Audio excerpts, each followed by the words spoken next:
എല്ലാവർക്കും നമസ്കാരം. ശരത് സാറാണ്. സോ നമ്മുടെ എൻട്രൻസ് മാത്തമാറ്റിക്സ് 2024 നടന്ന പരീക്ഷയിലെ വളരെ ഇമ്പോർട്ടൻ്റ് ആയിട്ടുള്ള ഇൻ്റഗ്രേഷനിലെ ഒരു ക്വസ്റ്റ്യനാണ് നമ്മൾ ഈ ക്ലാസ്സിൽ ചെയ്യാൻ പോകുന്നത്. സിസ്റ്റമാറ്റിക്കായിട്ട് പഠിക്കുകയാണെന്നുണ്ടെങ്കിൽ എൻട്രൻസ് ഒക്കെ നമുക്ക് വളരെ ഈസി ആയിട്ട് ക്രാക്ക് ചെയ്യാവുന്നതേ ഉള്ളൂ.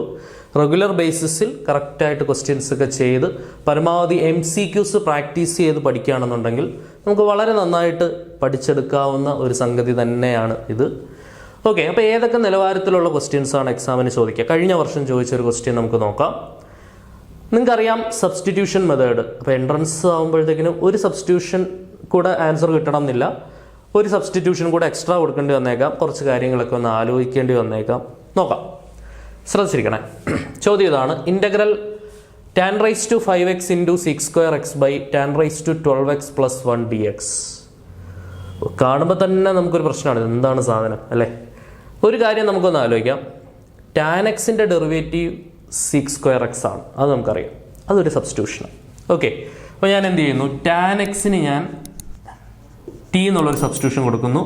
tan എക്സിൻ്റെ derivative sec square x dx എന്നുള്ളത് എന്തായിട്ട് മാറുന്നു? dt ആയിട്ട് മാറും. ഓക്കെ, ആ സബ്സ്റ്റിറ്റ്യൂഷൻ അവിടെ കൊടുക്കുമ്പോൾ എന്ത് വരും? ഇൻ്റഗ്രൽ tan എക്സിന് പകരം t ആണ്, tan raised to 5 എന്ന് പറയുമ്പോൾ t raised to 5. ഓക്കെ, ഇനി sec square x dx എന്നുള്ളത് dt ആവും, ഡിവൈഡഡ് ബൈ tan എക്സിന് പകരം t വരും, അപ്പോൾ t raised to 12 ഉണ്ട്, പ്ലസ് 1. ഓക്കെ ആണല്ലോ? അപ്പോൾ integral t raised to 5 by t raised to 12 plus 1 എന്ന് വന്നു. ഇതിനെ നമുക്കിനി അങ്ങനെ മോഡിഫൈ ചെയ്യാം. Integral t raised to 5 divided by t raised to 12നെ t raised to 6ന്റെ സ്ക്വയർ എന്ന് എഴുതാം, ശരിയല്ലേ? a raised to m raised to n a raised to mn 2 into 6 ആണ് 12 plus 1 dt.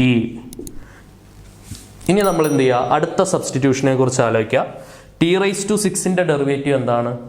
6t raised to 5. x raised to n ൻ്റെത് n into x raised to n minus 1 ആണ്. അപ്പോൾ അത് വെച്ചിട്ട് t raised to 6 derivative 6 into t raised to 6 minus 1, അതായത് 6 into t raised to 5. ആ t raised to 5 മുകളിലുണ്ട്. പിന്നെ അടുത്ത substitution, അപ്പോൾ ഒരു ക്വസ്റ്റ്യനിൽ തന്നെ 2 സബ്സ്റ്റിറ്റ്യൂഷൻ വരികയാണ്. ഓക്കെ, t raised to 6ന് പകരം നമ്മൾ എന്ത് സബ്സ്റ്റിറ്റ്യൂട്ട് ചെയ്യുന്നു? u എന്ന് സബ്സ്റ്റിറ്റ്യൂട്ട് ചെയ്യുന്നു. t raised to 6 derivative 6 into t raised to 5 dt is equal to du എന്ന് വരും. ഓക്കെ, അപ്പോൾ നമുക്ക് t raised to 5 dt മാത്രം മതി. അപ്പോൾ t raised to 5 dt is equal to du by 6 എന്ന് വരും. ശരിയാണല്ലോ? ഇനി നിങ്ങൾ നോക്കിക്കേ, ഈ ചോദ്യം എങ്ങനെ മാറുമെന്ന് നോക്കിക്കേ. Integral t raised to 5 dt എന്നുള്ളത് du by 6 ആവും, മുകളിൽ ഇനി 1 മാത്രമേ ഉള്ളൂ. t raised to 6 എന്നുള്ളത് u ആവും, അപ്പോൾ u സ്ക്വയർ പ്ലസ് 1. ഓക്കെ, അപ്പോൾ ഇവിടെ 1/6 ഇങ്ങോട്ട് കോമൺ ആയിട്ട് പുറത്തെടുക്കാം. Integral 1/u square plus 1 du എന്നാണ് വരിക. ശരിയാണല്ലോ? യെസ്. ഇനി ഇൻ്റഗ്രൽ 1/x സ്ക്വയർ പ്ലസ് 1 നമ്മൾ പഠിച്ച ഇൻ്റഗ്രലാണ്. എന്താണ്? ടാൻ ഇൻവേഴ്സ് x ആണ് അല്ലെ? Integral 1/x square plus 1 dx എന്ന് പറഞ്ഞാൽ എന്താണ്? Tan inverse x plus c ആണ്. ഓക്കെ, ഇത് അറിയുന്ന ഒരു റിസൾട്ടാണ്. അപ്പോൾ ഇൻ്റഗ്രൽ 1/u സ്ക്വയർ പ്ലസ് 1 എന്നുള്ളത് എന്താവും? ടാൻ ഇൻവേഴ്സ് u ആവും. അപ്പോൾ 1/6 into tan inverse u plus c. ഇനി യുവിന് പകരം തിരിച്ചെന്ത് സബ്സ്റ്റിറ്റ്യൂട്ട് ചെയ്യണം?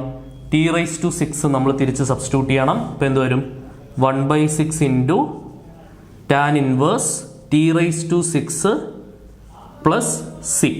Okay, so this is equal to 1/6 into tan inverse ടിക്ക് പകരം തിരിച്ചാരെ സബ്സ്റ്റിറ്റ്യൂട്ട് ചെയ്യണം? ടാൻ എക്സിനെ തിരിച്ച് സബ്സ്റ്റിറ്റ്യൂട്ട് ചെയ്യണം. അപ്പോൾ t raised to 6 എന്ന് പറയുമ്പോൾ tan raised to 6x plus c വരും ആൻസർ. ഓക്കെ, അപ്പോൾ 1/6 into tan inverse tan raised to 6x plus c. നോക്കിക്കേ, അപ്പോൾ എന്താണ് ആൻസർ വരിക? ഓപ്ഷൻ എ ആണ് ആൻസർ വരിക. 1/6 into tan inverse tan raised to 6x plus c. Clear ആണെന്ന് വിചാരിക്കുന്നു. സബ്സ്റ്റിറ്റ്യൂഷൻ മെത്തേഡിൻ്റെ സഹായത്തോട് ചെയ്ത ഒരു ക്വസ്റ്റ്യൻ ആണിത്. ഇൻ്റഗ്രേഷനകത്ത് പ്രാധാന്യാർഹിതമായ ഒരു മെത്തേഡാണ് സബ്സ്റ്റിറ്റ്യൂഷൻ മെത്തേഡ്. വരാൻ പോകുന്ന പരീക്ഷയ്ക്കും 100% നിങ്ങൾക്ക് ഇതേപോലെ സബ്സ്റ്റിറ്റ്യൂഷൻ മെത്തേഡ് ഉപയോഗിച്ചുള്ള ചോദ്യങ്ങൾ പ്രതീക്ഷിക്കാം. ഇതേപോലെ കുറഞ്ഞ സമയം കൊണ്ട് ഉപകാരപ്രദമായ കൂടുതൽ കാര്യങ്ങൾ പഠിക്കുന്നതിന് വേണ്ടി ചാനൽ സബ്സ്ക്രൈബ് ചെയ്യാൻ മറക്കരുത്. വീണ്ടും കാണാം. Until then tata bye, see U.